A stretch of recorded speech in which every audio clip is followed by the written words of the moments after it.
Assalamu alaikum wa rahmatullahi wa barakatuh. Paix sur ceux qui suivent les guidés. Paix et bénédiction sur le prophète sallallahu alayhi wa sallam, sur ses compagnons, ses amis, sa famille, ainsi que sur tous ceux qui le suivront de bonne foi jusqu'au jour du jugement. Bon, je ne vais pas revenir sur le précédent sujet. Il y a eu 2 audios. Comme d'habitude, j'ai envie de dire, les explications n'ont pas permis aux gens qui n'avaient pas compris de ne pas comprendre. Donc en fait, on tourne en rond, donc bon, c'est pas intéressant. Ce que je voulais simplement dire, parce que c'est quand même ça qui est intéressant, par contre, c'est certaines personnes devraient se remettre en question, devraient se questionner elles-mêmes et dire, est-ce que c'est normal qu'à chaque fois que je fais un commentaire sous une vidéo YouTube d'Abou Rayhan, ou quand je fais un commentaire sous Twitter ou ailleurs, est-ce que c'est normal qu'à chaque fois, c'est quand j'ai quelque chose de négatif à dire sur lui? Quand il y a du positif, ou quand c'est d'autres sujets, quand on parle du cirque dans vos familles, etc. Là, en fait, c'est silence radio. Personne ne réagit, personne ne dit rien, etc. Donc à un moment donné, il faut se poser des questions. Est-ce que c'est normal, en tant que musulman, en tant que musulmane, que je ne réagis que quand ça me touche négativement sur la personne? C'est-à-dire que c'est comme si votre carine ne vous pousse qu'à vous manifester que quand vous avez un sentiment négatif à mon encontre. Plus les ressentiments. Les ressentiments, je ne sais plus comment ça s'était exactement formulé sous une vidéo. Il y a une sœur qui écrit « Depuis tes audios sur les hommes et les femmes, je t'ai boycotté. » Et en gros, elle dit que depuis lors, elle rejette tout en bloc.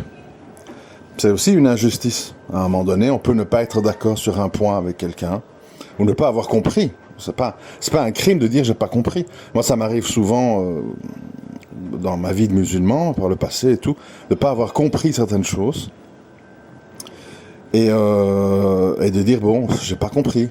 Bon, peut-être c'est moi ou quoi, mais est-ce que ça veut dire pour ça qu'on doit être dans un rejet global de la personne? Non.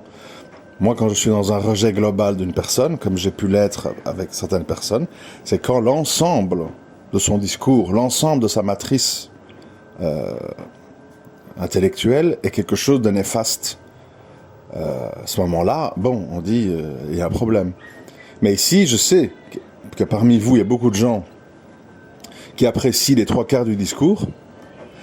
Et quand il y a un sujet, pour les uns, c'est la polygamie, pour les autres, c'est la culture maghrébine, pour d'autres, c'est le halal, le haram, etc. Chacun son histoire, ou les critiques envers certains groupes djihadistes, etc. Quand ça vous touche sur un point, vous rejetez tout en bloc. Pour moi, c'est pas une attitude juste, mais bon.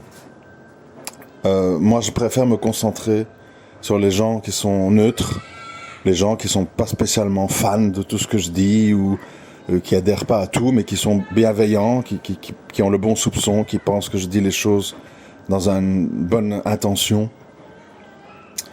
Et au moins, ce sont des gens neutres. Les autres, il y a rien à faire, en fait. Ils sont convaincus.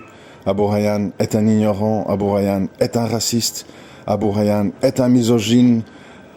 Abou Rayhan est un adorateur de la bourse et de l'or. Et tu peux rien faire, en fait. Tu vois, tu peux faire 10 000 audios, ça changera rien. Les gens, ils ont des idées bloquées. Et c'est comme ça. Bon.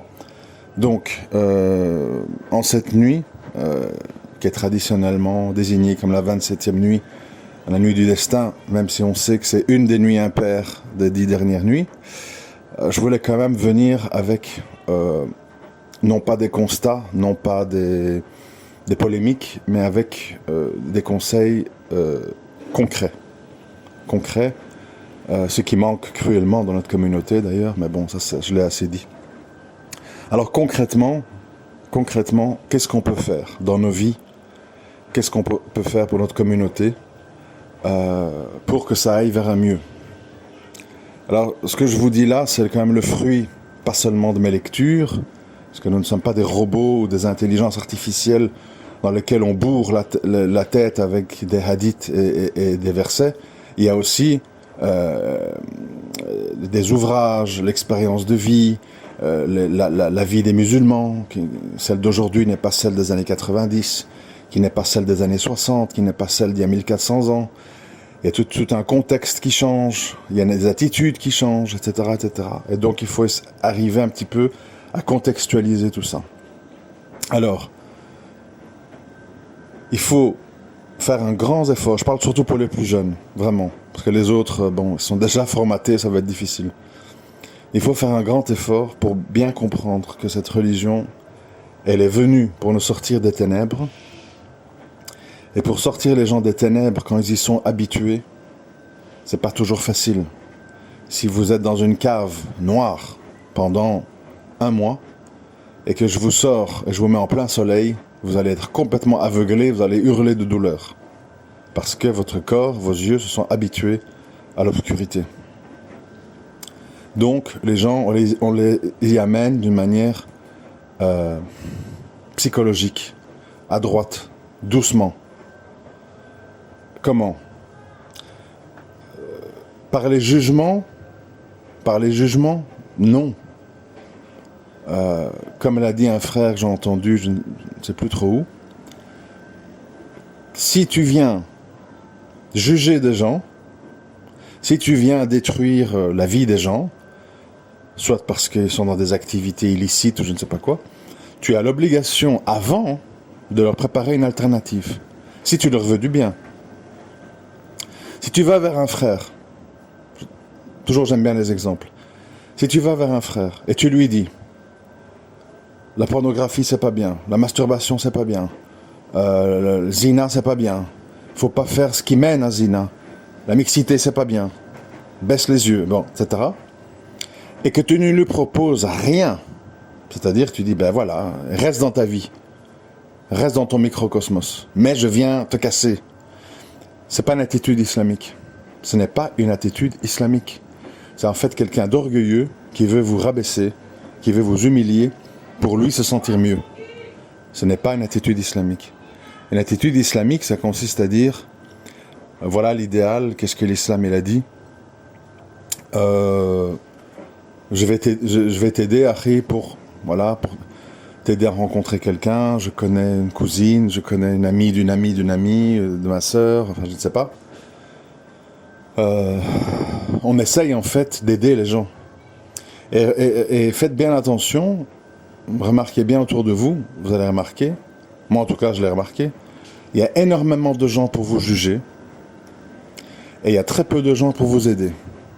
Il y a énormément de gens, il suffit de relire les commentaires dans les 2 dernières vidéos, c'est très simple. Vous allez voir plein de jugements,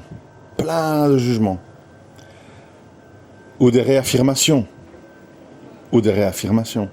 Ah, tu veux pas de mosquée en Europe, donc tu veux que l'islam disparaisse, etc. Donc, comme si c'est ça que j'ai dit. Mais, voilà, des affirmations. Mais personne ne vous donne de solution. Personne ne vous donne d'alternative. Personne ne vous donne des perspectives. On n'est que dans... On veut le statu quo. Si vous remarquez, les musulmans, ils veulent le statu quo. Que tout reste comme ça. Tout ce qu'il faut faire, c'est éviter que quelqu'un d'extrême droite vienne au pouvoir. On continue avec nos petites mosquées, fermées les unes après les autres par Darmanin et ses copains. On rassemble de l'argent tous les ramadans pour agrandir les mosquées. Et voilà, et vogue la galère, et on est là, et tout le monde fait semblant, et c'est la catastrophe. Parce que la nature humaine, elle est ainsi faite qu'elle n'aime pas les remises en question. Elle aime pérenniser tout en l'état. Et évidemment, ce qui est le plus compliqué, c'est d'apporter des solutions aux gens. Parce que ce qu'il faut différencier, c'est les gens qui ont besoin de conseils et d'aide, et qui font des péchés, et qui font des erreurs, vu leur situation, vu leur état ou de niveau d'éveil. Là, vous devez être extrêmement doux, extrêmement adroit et diplomate pour les aider. Et il y a les gens qui sont mauvais, qui sont imperméables à tout rappel et à tout apprentissage. Des gens qui sont mauvais, qui travaillent pour Iblis. Et ces gens-là doivent être pris pour ennemis, même s'ils sont dans vos familles.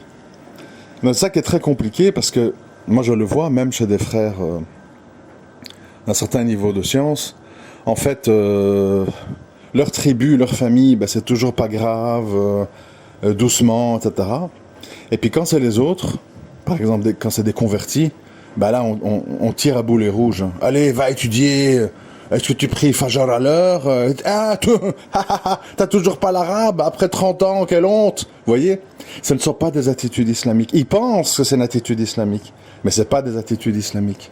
Ce sont des attitudes d'humiliation, de rabaissement, qui visent simplement à se sentir mieux lui-même, pour te rabaisser toi, parce qu'on dit en quel honneur ce type a autant d'abonnés, en quel honneur ce type se permet de parler de ça et de ça et de ça. C'est ça qui les dérange. C'est-à-dire qu'ils se sentent bien dans leur rôle, dans leur microcosmos à eux. Et comme je l'ai déjà dit, si il s'avérait que la connaissance de la langue arabe était la porte d'entrée vers le paradis, ça se saurait. On n'aurait pas des millions et des millions et des millions d'arabophones qui sont hostiles à l'islam, qui ne comprennent pas ou qui n'appliquent pas le Coran, qui ont adhéré à d'autres idéologies, démocratie, communisme, laïcité et royalisme, je ne sais quoi. On n'aurait pas des millions de Marocains qui parleraient matin, midi et soir du Sahara occidental et de l'Algérie et de Tchik et de Tchak, etc. Non. Le problème, c'est un problème d'application, c'est un problème d'imprégnation. Et ça, bien entendu, on s'imprègne mieux, c'est logique, dans la langue originelle, mais ce n'est pas quelque chose qui est, comment je vais dire, indiscutable. Non, ça dépend. La preuve, le terrain. D'où je vous dis l'importance de toujours comparer le terrain avec la réalité. Dans la théorie, dans les livres, on va tous dire, ah oui, la langue arabe, si on comprend l'arabe, on va au cœur du Coran, c'est obligatoire, c'est comment je vais dire, c'est primordial, etc. Et puis quand tu vas sur le terrain, tu te rends compte que tu as des très grands arabophones, même des gens qui ne sont pas arabes. Je prends l'exemple, enfin elle est morte aujourd'hui, mais d'Anne-Marie Delcambre, qui était une orientaliste islamologue, parlait parfaitement l'arabe. Elle était en guerre contre l'islam. En guerre. Wafa Sultan aux États-Unis, d'origine syrienne, est une parfaite arabophone, en guerre contre l'islam. Et il y en a plein comme ça. Donc c'est-à-dire que dans la pratique, on voit que c'est un élément, oui, c'est un élément, mais ce n'est pas un élément primordial. Tu as des gens qui sont suédois, qui ont lu le Coran suédois et qui ont adhéré. Et qui appliquent. Bon.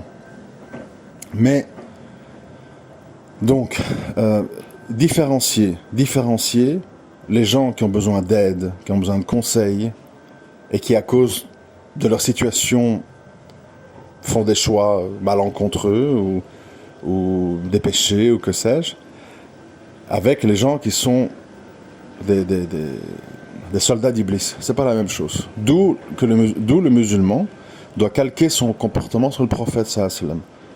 Le prophète sallallahu alayhi wa sallam était tantôt joueur, tantôt câlin, tantôt ferme, tantôt diplomate, tantôt patient, tantôt tranchant.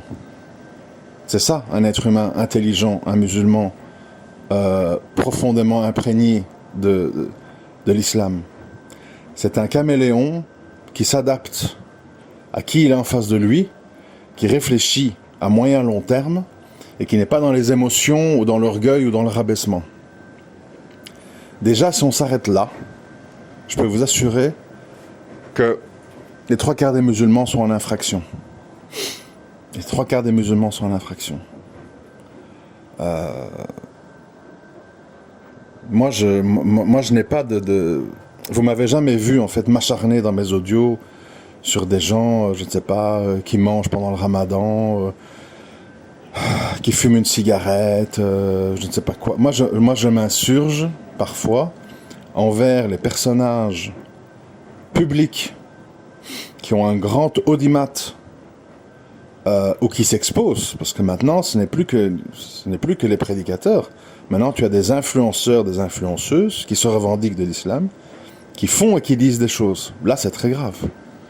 Parce qu'elle n'est pas occupée à dévier ou à avoir des problèmes dans sa vie personnelle. Comment je peux vous expliquer ça? Je l'ai déjà dit, je crois, dans pas mal d'audios. Il y a une différence entre une sœur qui, je ne sais pas moi, je sais pas quel exemple donner, mais est chez elle le soir, elle fume une cigarette, voilà, avec une sœur qui va sur TikTok et qui dit à des millions de followers, ouais, notre foi ne se résume pas à un bout de torchon, allez les filles, on est des féministes musulmanes. C'est pas la même chose. C'est pas la même chose. Il y a l'une qui fait un péché personnel, enfin un péché ou macro, enfin on va pas discuter là-dessus. Et il y a l'autre en fait qui propage le mal, les actes de désobéissance. À ne pas confondre, parce que je vois bien sûr les vautours arriver, à ne pas confondre avec le fait de dire attention de ne pas rendre tout haram face à une situation où les gens sont dans un contexte de vie où l'islam n'est pas appliqué. C'est-à-dire qu'il faut comprendre que si tu rends tout haram alors qu'on n'a pas de caisse sociale, on n'a pas de khilafa, on n'a pas d'assistance, on n'a pas de justice sociale, etc. Tu dis tout haram, d'accord, tu proposes quoi? C'est comme quand on dit, je répète, c'est comme quand les frères disent hijra. Ah, ma soeur, faut faire hijra. Ah, mon frère, faut faire hijra. Et la personne à qui tu t'adresses, elle est pleine de dettes. Elle n'a pas de quoi payer un billet d'avion. Elle a 4-5 enfants. Et elle vit sur les allocations du pays où elle est. Et tu lui dis hijra. Je veux dire, ou tu te moques de la personne, ou tu t'en moques. En tout cas, tu n'as d'aucune utilité. Tu n'as d'aucune utilité de lui dire ça. Parce que tu lui proposes aucun projet, tu lui proposes aucune piste, tu lui proposes aucune aide financière pour faire appliquer ton conseil. Tu te contentes juste de la culpabiliser et de répondre. C'est pour ça que, ouais, moi je le dis, je suis en guerre. Je suis en guerre contre les gens binaires. Je ne les supporte plus. Les gens, en fait, qui viennent avec des solutions simples face à des problèmes compliqués. Compliqués parce que nos vies sont compliquées. J'ai pas dit que c'est bien d'être compliqué. Je dis nos vies sont compliquées. Nos vies sont compliquées. Nos mariages sont compliqués. L'éducation de nos enfants sont compliquées. Faire de l'argent pour un musulman, c'est compliqué. C'est compliqué. Tu ne peux pas venir avec tes gros sabots dire tout est simple. Baisse les yeux, jeûne et patiente. Salam alaikum. Prépare tes valises, va chercher ton billet d'avion, hijra. Non, moi je n'adhère pas à ça. Je n'adhère pas aux gros juges avec des gros sabots qui viennent donner des gros conseils en décalage complet avec la réalité. C'est se foutre de la gueule des gens. Et moi je n'ai pas envie de me foutre de la gueule des gens. Allah il nous a demandé d'être une communauté aidante, compassionnelle. Quand l'un a mal, nous avons tous mal. On n'est pas là pour faire des concours de soumission, surtout en le faisant sur le dos de gens ignorants. Et donc à un moment donné, je le répète, tous ceux en commentaire qui font des longs commentaires, tout d'un coup tout le monde devient très bavard. J'ai remarqué ça. Tout d'un coup les commentaires s'allongent. Ouf, j'ai dit waouh. Quand tu es dans des sujets épineux, hein, comme les audios d'avant, hein, le shirk, le machin, la sorcellerie, il n'y a pas grand monde. Hein. Là, c'est une quinzaine de commentaires, très brefs. Dès qu'on commence avec les affaires de maghrébins, de machin, de paris sportifs, la réalité du terrain et tout, t'as les grosses tartines qui arrivent. Parce que les gens attendent sur leurs branches, comme des vautours, ils attendent le moment où descendent de l'arbre pour venir piquer dans la carcasse. C'est très malsain. Hein. Enfin, moi je dis franchement qu'Allah il vous pardonne, parce que c'est très malsain ce que vous faites. Très très malsain. Et beaucoup d'entre vous faites semblant que j'explique pas, que je donne pas d'exemple, que j'explique pas le contexte, etc. etc. Oui, je le dis haut et fort. Je le dis haut et fort, à qui veut bien l'entendre. Pour les jeunes, et les moins jeunes d'ailleurs, musulmans, pratiquants, je dis bien pratiquants, qui vivent en Europe, c'est extrêmement compliqué de faire de l'argent. Et donc de payer des dots, et donc de se marier, et donc d'acheter des meubles, et donc de préparer une hijra, et donc de payer des écoles d'arabes, je sais pas quoi, à leurs enfants, et donc d'avoir un véhicule pour pouvoir bouger tous ces enfants, les amener un peu à la mer, un peu à la montagne, leur faire voir autre chose que des murs et la télévision. Il faut de l'argent. Et à ce que je sache, dans ces fameux commentaires des 2 vidéos précédentes, je n'ai lu personne qui a donné des conseils à ses frères et sœurs en islam pour faire de l'argent. Nada. Quand nos frères et sœurs ils veulent des conseils, ils terminent dans les bras des influenceurs. Venez, j'ai une formule de trading spéciale avec un bot qui fait tout à votre place. Vous allez gagner 200 € par jour en ne faisant rien. Le bot fait tout à votre place. Ils terminent là-bas. Ou dans les paris sportifs. Ou dans je sais pas quoi, dans des burgers halal bien gras qui vont vous faire prendre 20 kilos. Ils terminent tous là-dedans. Et tout le monde s'en lave les mains. Tout le monde s'en fout, en fait. La preuve que tout le monde s'en fout, je vous l'ai déjà donné, l'exemple. Quand tu dis le Hajj, il est passé à 8, 9, 10 000. Ah ben oui, hein, c'est une obligation. Hein. Même si demain il est à 30 000, il faut le faire. Hein. Ah, ah, ah. T'as pas d'argent, hein, pas de chance. Hein. Tant pis pour toi. Moi ça va, alhamdoulilah. Je suis désolé, les gens qui parlent comme ça, je vous méprise. Je vous méprise. Vous vous rendez pas compte, vous êtes dans l'arrogance, vous êtes dans la non-assistance à personne en danger, vous ne comprenez pas en fait que vos paroles font plus de mal que de bien. Plus de mal que de bien. Et ça, il faut le savoir, vous qui êtes en souffrance ou qui êtes isolé ou dans des épreuves personnelles. La communauté musulmane d'aujourd'hui, c'est ça. C'est en fait beaucoup d'individualisme, beaucoup de jugement, peu de solutions et beaucoup de théories. Vous voyez, de théories. Et quand tu viens avec la réalité du terrain, et tu dis, bon, mes frères et mes sœurs, face à cette réalité, en tant que musulmans, qu'est-ce qu'on va faire ? Qu'est-ce qu'on va faire ?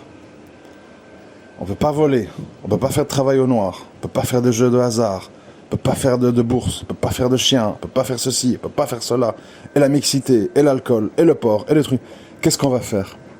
Qu'est-ce qu'on va faire pour s'en sortir, pour financer cette hijra, pour éduquer nos enfants, pour payer les dots, pour se marier, pour continuer à vivre tout simplement ? Trouvez-moi, mes frères et sœurs, sur tout YouTube, des vidéos où il y a des grands frères de science qui disent « solution économique pour la Oumma »,« solution pour financer votre hijra »,« solution pour vous marier, payer les dots, la fête de mariage et enfin pouvoir vous marier ». Puisqu'on vous dit qu'on ne vous donne pas nos filles tant que vous n'avez pas appartement, meubles et autres. Où sont ces vidéos ? Ah, des vidéos avec des théories, il y en a beaucoup. Des vidéos où on répète comme des perroquets ce qu'il y a écrit dans les livres depuis 1400 ans, ça, il y a beaucoup. Moi, j'ai les livres chez moi, hein, je n'ai pas besoin qu'on me les répète dans des vidéos. Des rappels, c'est quoi la bienfaisance, c'est quoi le musulman, les rappels sur la nuit d'Al-Qadr, la meilleure des nuits, etc. Ça, vous allez trouver à l'appel. À l'appel. Des vidéos de concours de récitation du Coran. Ça, tout ça, c'est pas de problème. Des vidéos, des audios où on veut vous aider à trouver des solutions concrètes à votre problème de célibat, de manque d'argent, d'oppression dans le pays où vous êtes pour vous aider à partir, etc. Il n'y a pas. Et ceux qui en parlent, ce sont malheureusement des gens un petit peu irresponsables, désorganisés, qui savent pas très bien ce qu'ils font, qui savent pas très bien ce qu'ils disent, et qui malheureusement font perdre temps et argent à tout le monde. Et alors voilà. C'est pourquoi je dis clairement aujourd'hui, suivant votre situation, vous devez chercher les solutions de moindre mal pour vous en sortir, pour trouver une issue favorable à tous ces problèmes que je viens de citer, emploi, mariage, argent et autres. Ne comptez pas sur vos mosquées, ne comptez pas sur les juges du net et les vautours, ne comptez pas sur eux. Eux, ils sont dans le jugement, ils sont dans l'humiliation, le rabaissement, et à mettre le doigt sur vos manquements pour vous rabaisser. Ils vont pas venir pour vous aider, parce que eux-mêmes, en fait, ils sont dans cette situation-là et ils font semblant que tout va bien. Et ils font semblant qu'ils font pas de péché, et ils font semblant qu'ils font rien de mal, alors que quand tu les connais dans la vraie vie, tu sais qu'est-ce que ça cache. Mais, voilà, c'est comme ça. L'être humain est ainsi fait. Et donc, qu'est-ce qu'il y a à faire? Qu'est-ce qu'il y a à demander à Allah en cette 27e nuit du Ramadan? Il faut demander tout d'abord à Allah, après l'avoir reconnu comme seul Seigneur, à le seul à qui nous implorons de l'aide et du secours, sincèrement, il faut lui demander pour vous-même, mais pour tous les véridiques de cette communauté, de l'aide, une issue favorable, beaucoup l'invoquer, beaucoup pleurer sur vos péchés, sur nos péchés, beaucoup demander pardon. Et puis, lui demander qu'il mette sur votre route des hommes et des femmes de bien, des hommes et des femmes sincères, aidants, qui ne sont pas dans le jugement et dans l'individualisme, mais qui sont dans l'entraide et le compassionnel, afin de vous sortir de votre condition.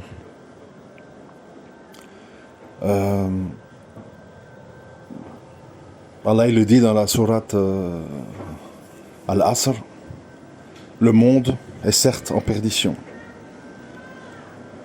La communauté musulmane n'est pas aussi nombreuse qu'on croit. Sinon on n'en serait pas là, humiliés, sans état, et compagnie. C'est que tout simplement, dans la réalité des faits, nous sommes peu nombreux. Nous sommes peu nombreux, malgré la multiplication des mosquées, des livres, des cours, des dourous. Nous sommes peu nombreux. Pourquoi? Parce que on est devenu une communauté du paraître. On est devenu une communauté où tout ce que tu peux acheter, où tout ce qui a un prix en fait, est mis en avant. C'est-à-dire acheter un mouton, payer son hajj, s'acheter une djellaba, des livres, etc. Bon. Mais tout ce qui demande un effort personnel qui est gratuit, jeûner, prier à surrogatoire, invoquer, pleurer sur ses péchés, lire le Coran, etc. Ce que tu ne peux pas payer, ça c'est délaissé. C'est-à-dire qu'on est devenu des consommateurs de la religion. Nous allons à Ikea comme nous allons dans les mosquées. Mosquée Ikea. Je viens acheter mon kit spirituel. Voilà, ton tapis, ton Coran, ton camis, laisse-toi pousser la barbe. Salam alaikum, bienvenue dans la Oumma mon frère. Et tu rentres chez toi avec ton kit Ikea. Puis après c'est fini. On t'aide pas pour te marier, on t'aide pas pour trouver un travail, on t'aide pas pour trouver des solutions à tes problèmes, on t'aide pas avec tes parents mécréants, on t'aide pas à trouver un logement, on t'aide pas à faire hijra. On te dit, allez, sois un citoyen responsable, tape l'argent dans la caisse de la mosquée et n'oublie pas de voter pour Madame la maire socialiste, elle va nous aider à agrandir la mosquée l'été prochain. Pas de question, venez pas polluer ma moquette. C'est tout. C'est ça la réalité du terrain. Nous sommes dans l'islam du business, dans l'islam des affaires, dans l'islam du jugement, dans l'islam du rabaissement, et aucunement en fait dans l'islam de la réalité et de la compassion. Et s'il y a bien une chose à demander à Allah, c'est que cette communauté musulmane devienne véritablement musulmane, empathique, à l'écoute, fraternelle, partageuse, et qu'on sorte de la réalité dans laquelle on est, une oumma calomnieuse, méchante, humiliante, rabaissante, acide, amère. Parce que les gens, en fait, ils sont comme ça. Pourquoi? Tous ces gens qui écrivent en commentaire, ils écrivent ça pourquoi? Parce qu'eux-mêmes détestent leur vie. Eux-mêmes, ils sont mal dans leur peau.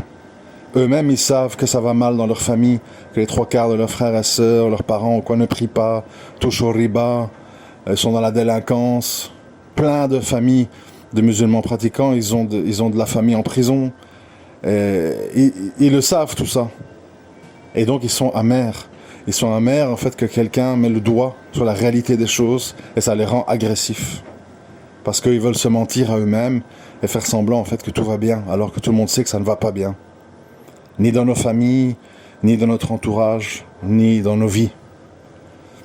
Mais la solution, c'est pas de devenir violent, humiliant, rabaissant, acide. C'est de rester, comme le dit l'islam et le prophète, sallam, doux, compassionnel, à l'écoute, tranchant, protéger le bien, condamner le blâmable, donner des solutions, donner des alternatives, surtout les proposer avant de condamner et de juger. Ça ne sert à rien de venir brûler le champ de pavot d'un paysan afghan en disant « haram » le pavot, et puis tu lui proposes rien, et lui meurt de faim avec sa famille.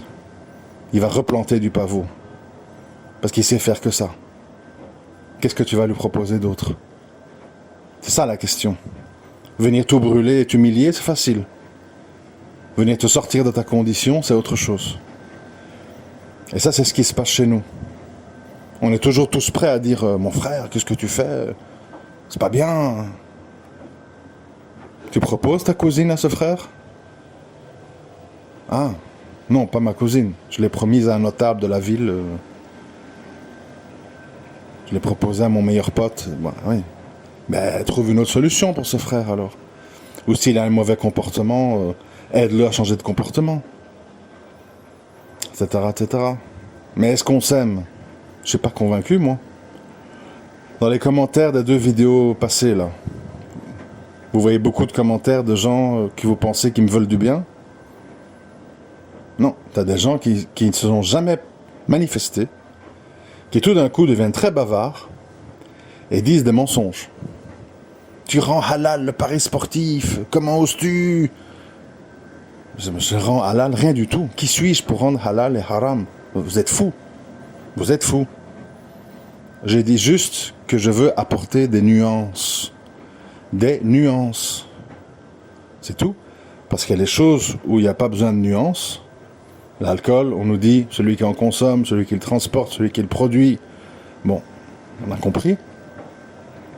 Puis il y a des gens qui font le lien avec le cannabis en disant c'est la même chose, d'autres qui disent non, c'est différent. Discussion, je sais pas. Et ainsi de suite.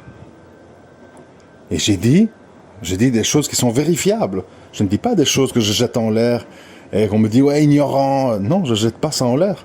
Je dis et je redis, dans l'affaire des chiens, dans le Coran, il y a, contrairement au porc ou à plein de choses, il n'y a aucun commentaire de la part d'Allah Azzawajal négatif ou méprisant ou rabaissant envers le chien.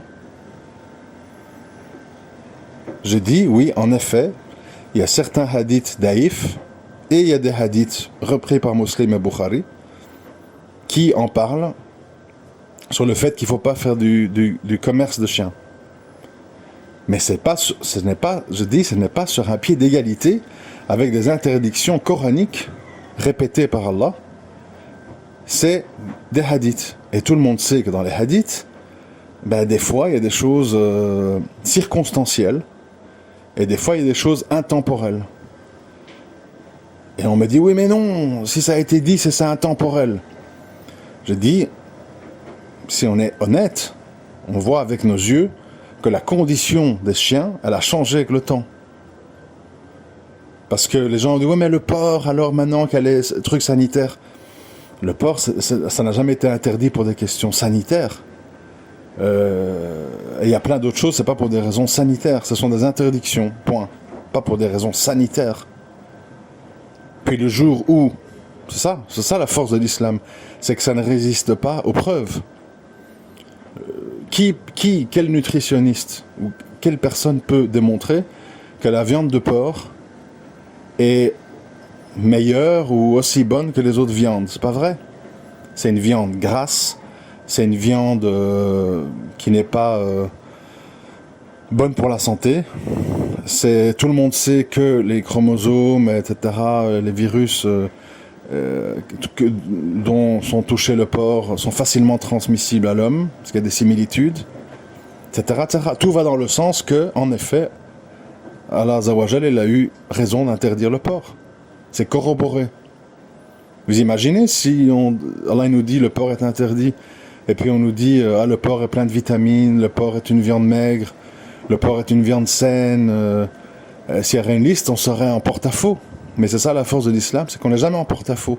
ni sur l'alcool, ni sur le porc, ni sur l'adultère, ni sur le shirk, ni sur la sorcellerie. On n'est jamais en porte-à-faux. Regardez comment finissent les sorciers, regardez comment finissent les gens qui adhèrent à la Kabbale et qui font des pactes et tout ça, comme Britney Spears ou Madonna et tout, finissent dans l'horreur. Donc tout va dans le sens de confirmer la véracité de l'islam. Après, il y a des choses qui se discutent. Si tout était simple, il n'y aurait pas de savants qui réfléchiraient à toutes sortes de questions. La question de la contraception, c'est un sujet qui se débat. C'est pas blanc ou noir. Et il y a plein d'autres sujets comme ça. Mais déjà, si on appliquait le clair, le indiscutable de façon correcte, on n'en serait pas là. Mais déjà, on n'applique pas bien ce qui est évident, qu'on veut commencer à se lancer à juger les choses ambiguës ou sources de discussion. C'est quand même... Je sais pas comment... C'est comme si tu as une communauté qui a du mal à se marier. Vous voyez, en fait, non, après, en plus, j'imagine pas, c'est la réalité. On a une communauté qui a dur à se marier, de trouver, etc. Et les gens font des débats sur la polygamie et la sodomie. T'imagines ? Le type, il dit, mais arrêtez, stop, arrêtez tout. Je parle pas de deuxième, troisième, quatrième femme ou de pratiques sexuelles illicites. Je parle de pouvoir me marier. Allô ? Comment je fais ? Ouais, mais non, parce que dans le hadith, il a dit que tu seras ressuscité, machin. Bon, mais stop, arrêtez-vous. Comment je fais pour payer ma dot ? Et voilà. C'est-à-dire que les musulmans se lancent dans des questions très pointues, sur des ambiguïtés, et quand la base n'est pas pratiquée. Les gens se marient plus, les gens divorcent plus dans les règles, les enfants sont abandonnés devant des écrans. Enfin, c'est pas... On veut mettre la charrue avant les bœufs. Et ce qu'on veut, en fait, c'est discuter de sujets techniques. On veut pas vraiment que la communauté musulmane aille mieux. On veut pas vraiment. On veut surtout avoir raison. Et suivant son dada personnel, pour les uns, c'est « oui, il faut pas se mélanger, je suis nationaliste marocain, on doit se marier entre nous, notre identité, Kémy Seba, machin », ils se lancent là-dedans. Et puis si tu touches à leur truc, tu deviens un monstre. Alors pour les uns, c'est ça, pour les autres, c'est autre chose, pour les autres, c'est... Tu peux pas, en fait, chacun a des icônes et des sujets sacrés auxquels tu peux pas toucher. Et t'as beau multiplier les exemples, dire... Voilà la source du problème et tout. Non, c'est pas ça. Mais en fait, c'est les juifs, c'est les satanistes. Ah ouais. Non, mon frère. C'est pas les juifs et les satanistes qui ont dit à ta mère d'aller voir un sorcier pour faire bouffer à ton père un truc pour le rendre un zombie. C'est ni Sarkozy, ni Macron, ni les juifs, ni les satanistes. C'est leur culture de merde. Voilà. Puisqu'il faut être clair. On va être clair. Les gens comprennent pas. Et je te le redirai 100 000 fois. T'auras beau m'insulter d'ignorant, va étudier, je te redirai ce qui se passe chez toi. Il n'y a pas de raison de faire des tabous, de faire de la censure parce que ce sujet te fait mal. Non. Oui, mais va t'occuper des Italiens, tu crois que c'est mieux ? Toujours, au lieu de voir la réalité en face, chercher des échappatoires. Chercher à humilier, chercher à rabaisser, chercher à faire des dérivatifs, changer de sujet. C'est de la lâcheté, c'est de l'hypocrisie, c'est horrible. Bref, qu'Allah nous aide. Je vous souhaite à tous une bonne nuit du destin, si c'est cette nuit. Je vous recommande la lecture du Coran, je vous recommande de vous éloigner le plus que vous pouvez des êtres humains. Les êtres humains, dans leur écrasante majorité, sont très malades, très égoïstes, très amers de leur vie et veulent vous contaminer et se venger sur vous, etc. Cherchez refuge auprès d'Allah, auprès de sa parole. Qu'Allah vous aide à vous rapprocher des véridiques, des sincères, des humbles, des patients, des bons conseilleurs qui vont vraiment vous aider dans votre vie plutôt qu'à vous casser et vous rabaisser. Qu'Allah vous donne la patience, l'endurance, la sagesse et la pondération dans vos vies pour justement ne pas devenir quelqu'un de binaire et de cassant. Qu'Allah nous aide à prendre les bonnes décisions, à avoir le courage de les prendre, à avoir la paix du cœur quand nous les prenons, afin de les vivre de la meilleure des façons. Et qu'Allah nous donne une bonne fin, afin de ne pas arriver le jour du jugement avec des regrets et dans l'humiliation. Assalamu alaikum wa rahmatullahi wa barakatuh.